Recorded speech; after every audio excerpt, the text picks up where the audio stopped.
Hindi pa magsasara ang pintuan ng impyerno sa'yo, Dan. Ipapakita ko pa sa'yo kung anong klaseng demonyo ang pinalaki mo.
Alam ko kung gaano kasakit ang lahat ng to para kay Ruth.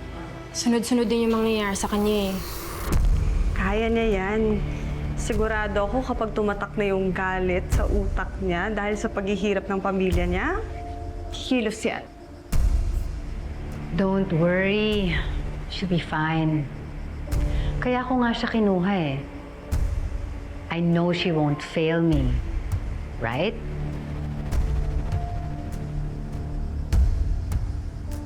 Besides, she's a victim too. A victim who's about to get the revenge she deserves.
Tapos ng pagiging talunan mo, Joshua. Simula na ang bagong buhay mo.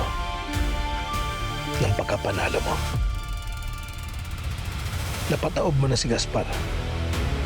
Ngayon gagawin mo ng lahat para mahanap si Ruth. Makasama siya sa bagong mundo.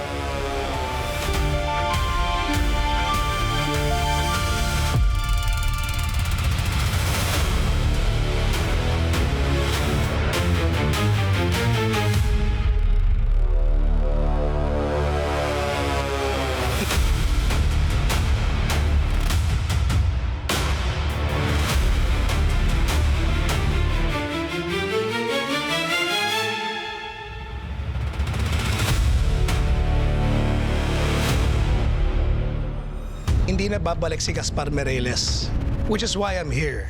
Sir Jeremiah, kamusta? Ako? Okay ako, sagad. The person who did this to you will pay. Dugo ang kinuha niya sa akin, dugo rin ang kapalit. Pinapangako ko yan sa'yo. Lester. Mateo, Pepe, Papa Aaron, Sid. May alam na akong ligtas na lugar ang pwede natin puntahan. Saan? Kala Papa Aaron? Walang pero, walang bakit. Kung anong sabihin ko, yun ang masusunod.